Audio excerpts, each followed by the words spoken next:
2025 թվականի ապրիլից մեր երկիրը թեփուկավոր ձկների եւ դրանց արտադրանքը Եվրոպական միության երկրներ արտահանելու թույլտվություն է ստացել, բայց դրա համար ձկնաբուծական տնտեսությունները կամ ձկնամթերք արտադրող կամ ձկնամթերքի պահպանում իրականացնող կազմակերպությունները պետք է գրանցված լինեն Եվրոպական միության առևտրի վերահսկման եւ փորձագիտական համակարգում։ Լիազոր մարմին է սահմանվել սննդամթերքի անվտանգության տեսչական մարմինը, որին էլ կարող են դիմել ընկերությունները գրանցվելու համար։ Եվրոպական միության երկրներ արտահանելու նպատակով այս պահին հետաքրքրվածություն է ցուցաբերել մի քանի ընկերություն, հետևաբար արտահանման գործընթացը խթանելու, ինչը կնպաստի արտահանման ծավալների ավելացմանը, միջազգային ստանդարտներին համապատասխան արտադրության կազմակերպմանը, ինչպես նաև նոր շուկաների դիվերսիֆիկացման տեսանկյունից։ Հայաստանում ձկները սնվում են եվրոպական կերով, բայց եվրոպական շուկան չի ընդունում ձկներին, պատճառաբանելով, թե այդ կերի արդյունքում ձևավորված ձկները չեն համապատասխանում եվրոպական ստանդարտներին։ Արտադրողների խնդիրը բարձրաձայնեց Սերգեյ Բագրատյանը։ Պարզվեց միայն սնունդը բավարար չէ ձկներին եվրոպական շուկա մուտք գործելու համար։ 6 տարի առաջ կառավարության համապատասխան որոշմամբ եւ պետության ֆինանսավորմամբ իրականացվում էր մոնիտորինգային ծրագիր ձկան եւ ձկան արտադրանքի մեջ մնացորդային նյութեր հայտնաբերելու, անտիբիոտիկներ, ծանր մետաղներ եւ անասնաբուժության մեջ կիրառվող այլ դեղամիջոցների մնացորդները հայտնաբերելու նպատակով 5 տարի անընդմեջ տեղեկատվությունը ներկայացվել է Եվրոպական հանձնաժողովին, դա պահանջն է Եվրամիության,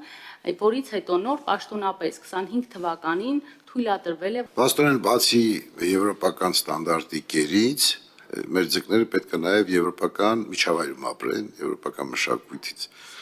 Բավական բարդ գործընթաց է, բայց մաղթում եմ հաջողություններ մեր ձկնարտադրողներին։ Արդեն 5 տնտեսվարող դիմել են, որպեսզի հնարավորություն ունենան արտահանելու։ 2027 թվականի հունվարից պետեկամուտների կոմիտեն մտադիր է ներմուծել էլեկտրոնային հաշվիչ դրամարկղային մեքենաներ։ Ներկայումս դրանց կիրառությունը խիստ սահմանափակ է։ Միայն երբեմն որոշ կազմակերպություններ եւ անհատ ձեռնարկատերեր են կիրառում ինտերնետային կայքի կամ էլեկտրոնային հավելվածի միջոցով։ Ուղևորափոխադրումների, առողջության ապահովագրության եւ այլ բարեփոխումների շրջանակներում ավելի հաճախ է զգացվում դրա կարիքը։ Հարցը գլխադասային հանձնաժողովում ներկայացնելիս նշեց ՊԵԿ նախագահը։ Հետևաբար առաջարկում են. Առաջինը միասնականացնել ՀԴՄ-ին եւ էլեկտրոնային ՀԴՄ-ին վերաբերող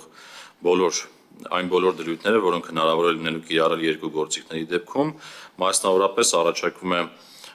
միասնականացնել պատասխանատվության դրույթները, սահմանել, որ ՀԴՄ-ի կիրառությունից բացառություն է այն դեպքը, երբ կազմակերպությունը, անհատ ձեռնարկատերը կամ նոտարը գործունեություն իրականացնում է էլեկտրոնային ՀԴՄ-ով եւ իհարկե առաջարկում ենք սահմանել լիազորող նորմ, որ բխում է իմ ասած ներկա իրականությունից։ Մեկ այլ օրենքի փոփոխությամբ էլ ՊԵԿ-ն առաջարկում է խրախուսել օրինապահ հարկ վճարողի համակարգի զարգացումը։ Մասնավորապես առաջարկվում է օրինապահ հարկ վճարողի հավաստագիրը տրամադրել անժամկետ։ Իսկ ֆինանսների նախարարության ներկայացրած օրենսդրական փաթեթի նպատակը բանկերի հարկային միջավայրի վերանայումն էր։ Ըստ այդմ բանկերի կողմից արդեն իրենց բաժնետերերին բաշխվող շահաբաժինները կհարկվեն ոչ թե ստանդարտ 5%, այլ ավելի բարձր 15% դրույքաչափով։ Փիլիսոփայությունն այն է, որ քանի դեռ շահույթը մնում է բանկում եւ այն վերահսկվում տարբեր բանկային պրոդուկտների, այդ թվում վարկերի եւ այլն միջնորդությունների,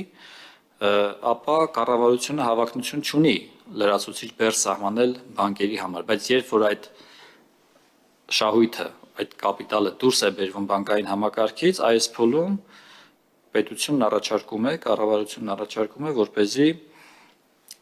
հարկը սահմանվի ավելի բարձր դրույքաչափով։ Գնումների մասին օրենքում նախատեսվող փոփոխությունների շրջանակում ֆինանսների նախարարությունը սահմանել է դրամաշնորհ հասկացությունը։ Նպատակը դրամաշնորհ եւ գնում հասկացությունների սահմանների հստակեցումն է։ Ֆինանսների փոխնախարարը ներկայացրեց նաեւ հաջորդ կարգավորումը, որը վերաբերում էր մեկ անձից գնումների կարգին։ Երբ որ մենք համեմատում ենք օրինակ եվրոպական երկրների հետ, իրանք շատ հաճախ ինչ են անում, բնական մենաշնորհների գնումները, լիցք գնումները, այսինքն էլեկտրաէներգիա, գազ, ջուր եւ այլն, չեն սահմանում որպես գնում։ Ստակ պայմանագիր եկավ, վճարվեց, այսինքն դու ոնց որ սովորական պատվիրատու ես այնտեղ հանդես գալի, ուստի մենք եւս առաջարկում ենք, որ նման կարգավորում տանք։ Օրակարգի բոլոր նախագծերին հանձնաժողովը դրական եզրակացություն տվեց։ Վարդուհի Արզումանյան, լուրեր։